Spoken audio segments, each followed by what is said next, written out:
Vamos para os dados da pesquisa Quest. Tá na home do DCM ainda? Tá na home do DCM ainda. Vai ter censura. Lula abre 10 pontos para Flávio Bolsonaro em primeiro turno e vence todos no segundo, diz a pesquisa Quest.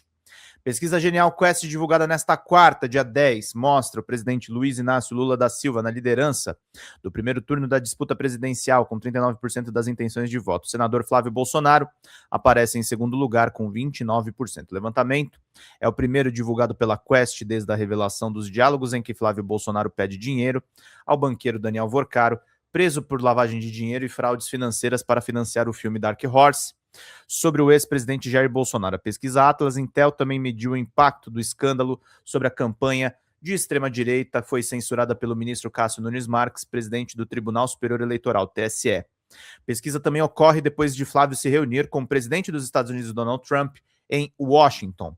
Na rodada anterior, divulgada em maio, Lula também tinha 39%, enquanto Flávio registrava 33%. O cenário, porém, não é idêntico. Em maio, a pesquisa testava 10 pré-candidatos, agora são 13 nomes.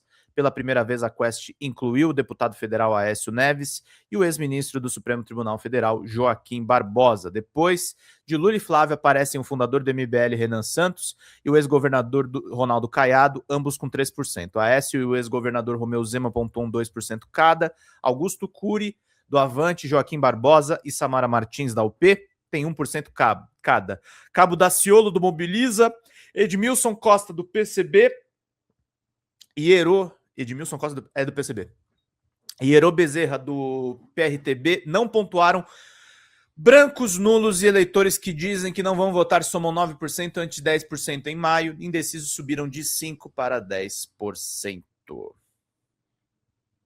Nos cenários de segundo turno, Lula aparece numericamente à frente dos adversários testados. Contra Flávio Bolsonaro, petista marca 44%, ante 38% do senador. Brancos, nulos e eleitores que não pretendem votar somam 14% e 4% estão indecisos. Contra Zema, Lula tem 45% contra 35% do ex-governador. No cenário contra Caiado, o presidente também aparece com 45% contra 35% do ex-governador de Goiás. Na simulação contra Renan Santos, Lula tem 45% e o empresário tem 31%.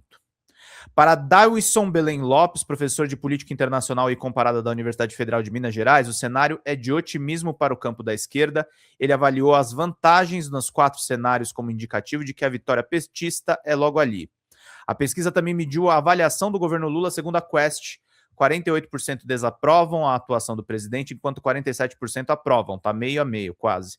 A gestão é considerada ótima e boa por 34% dos entrevistados, regular por 26% e ruim e péssima por 38%.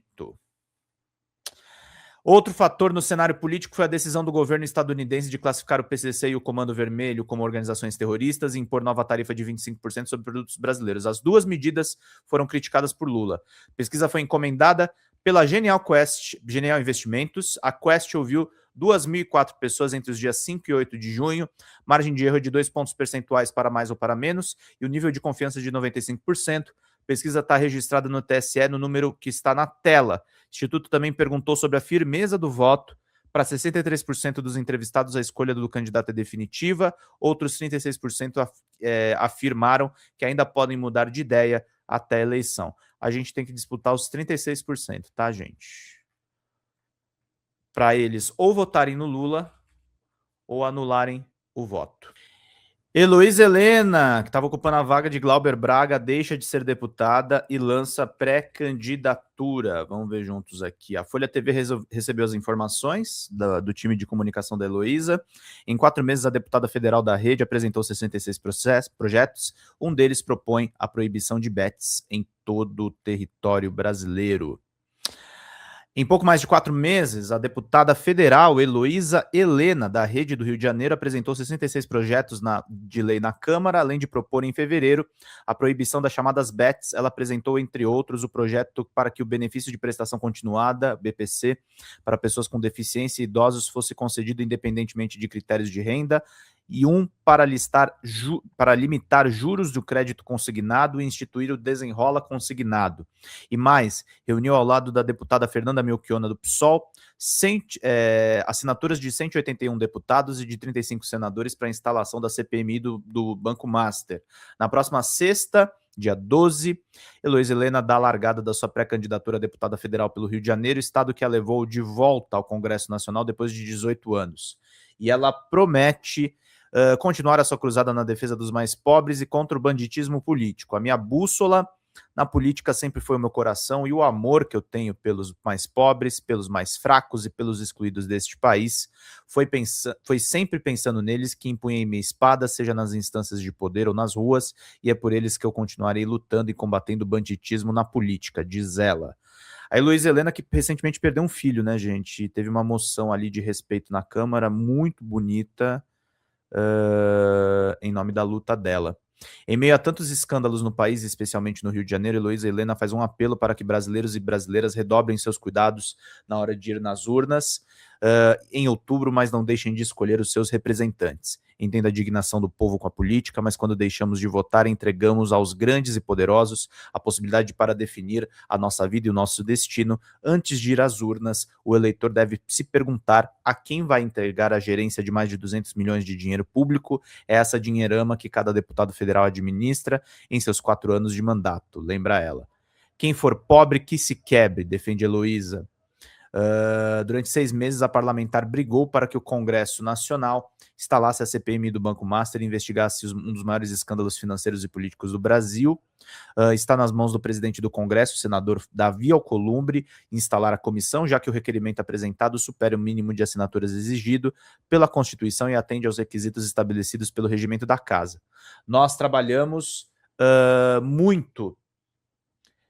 Valeu, é isso aí, Efraim. Nós trabalhamos muito para reunir as assinaturas e acho inaceitável que não seja instalada uma CPMI do Banco Master. Mais uma vez, quem vai pagar a conta desse rombo provocado pelo banditismo político é a população pobre.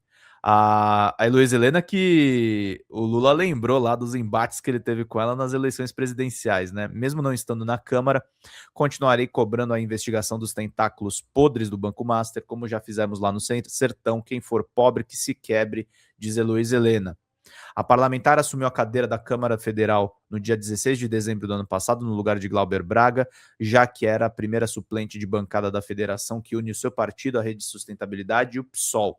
Sem acesso às chamadas emendas de execução obrigatória, pois o titular do mandato já havia feito a destinação de mais de 50 milhões a que tinha direito, ela conseguiu, com auxílio da população e de diferentes movimentos sociais, elaborar projetos nas mais diversas áreas e ajudou a impedir, por exemplo, que o projeto de lei que liberava emendas do orçamento secreto seguisse adiante.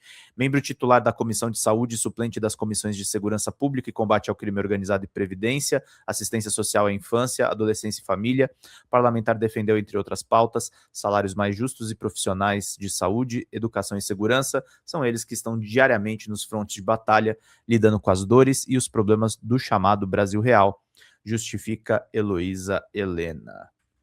Foi uma nota que eu recebi da assessoria dela, tá, gente? E que bom que ela tá colocando aí à disposição mais um nome importante do Rio de Janeiro. E faltando só R$19 aí de superchat, gente. Mandar um beijo aí para todas as pessoas que estão nos acompanhando. Vamos, gente, vamos mandar ou em superchat ou em Pix. Quem pode mandar vintão, ganha livro e fecha a nossa meta na tranquilidade. 10h36, já estou além do meu horário e eu estava fora da tela porque eu estava cuidando de mim, mas a live continua. Fala, galera da Folha TV, não se esquece de se inscrever aqui no nosso canal para assistir programas como Folha Notícias Manhã, Folha Notícias Noite, o nosso Folha Entrevista e o nosso Barzinho das Meninas. Muitas coisas bacanas a gente acompanha por aqui e a gente precisa muito, muito do apoio de vocês para nosso trabalho jornalístico, investigativo, de curadoria de conteúdo, com vocês ajudando no nosso Pix, folhademocrata@gmail.com, ou mandando superchats, valeu demais, e os recursos financeiros, tornando-se membro do nosso canal, no nosso curso de jornalismo básico, para você ficar muito bem informado a respeito de tudo. Queridos e queridas, muito obrigado pela presença de todos vocês, vida longa e próspera. cuidem dos seus e não esquece de se inscrever aqui na Folha TV. Até mais!